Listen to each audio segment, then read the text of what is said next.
Hi, my loves, welcome back.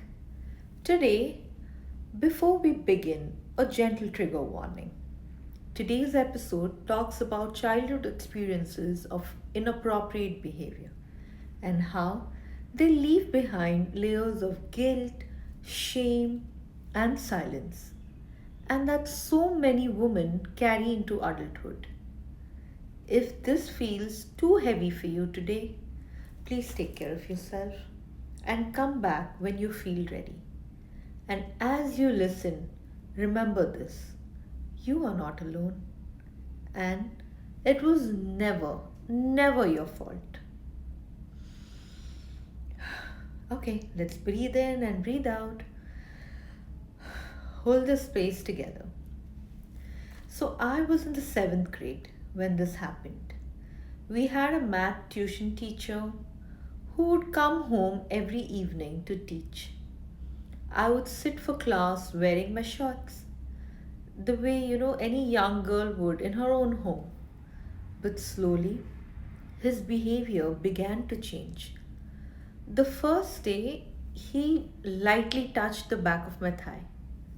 I instinctively moved my leg away, thinking maybe it was accidental. That's what most of us think, right?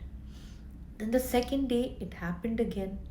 Same touch, same smacking of lips, same discomfort in my stomach. By the third day, I couldn't keep it inside me anymore. I told my parents.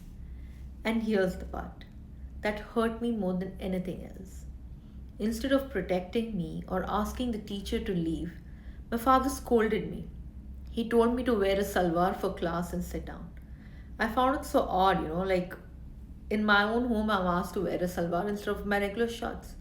My mom was instructed to serve tea and keep an eye on him.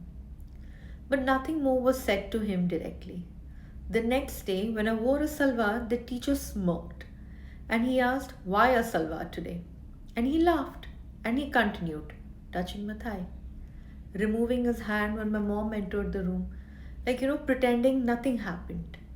I told my parents again, and still silence, no action. I remember sitting there, a mix of anger, shame, helplessness, and rage. They were swirling inside me. I didn't have words for it then, but I now know.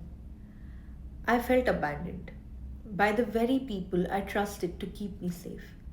The teacher eventually stopped coming on his own, citing some family emergency. But the damage inside, it stayed. So, when something like this happens to a young girl, a terrible lie takes root, where we start to believe maybe it was my fault. Maybe I did something wrong. Maybe I shouldn't have worn that. And because the adults around us stay silent, or worse, blame us, we carry the guilt, the shame, and confusion. Deep in our teenage years, even our adult lives, it shows up in the way we feel about our bodies, our boundaries, our relationships, even our self worth. And we keep asking, why didn't anyone protect me? My story isn't unique. So many women, maybe you listening right now, have faced something similar. It could be a teacher, a neighbor, a relative, a sibling, someone trusted. And because our culture doesn't talk openly about childhood harassment or give young girls the language to speak up, so many of us have stayed silent, carrying that wound for decades. But here's what I want you to know today: healing is possible. I have walked this path myself. I began with small steps: therapy, inner child healing, mirror exercises, womb healing meditations. I started writing letters to my younger self. I just held that space for her anger, her grief, her confusion. Slowly, I began replacing guilt with compassion, shame with truth, fear with boundaries. One powerful affirmation that helped me was it was never my fault. I was a child. I deserved protection, love, and safety. If you've gone through something similar, please hear me. You're not dirty, you're not broken, and you were never to blame. If this story resonated with you, please don't keep carrying the weight alone. Talk to someone you trust. Seek therapy. Join a healing circle. Reach out to me. Write your story. Speak it out loud. The silence is what keeps the shame alive. Your voice is what begins to set you free. Before we end for today, I want to leave you with this affirmation. To the little girl inside me, I see you. I believe you. I protect you. You are safe now.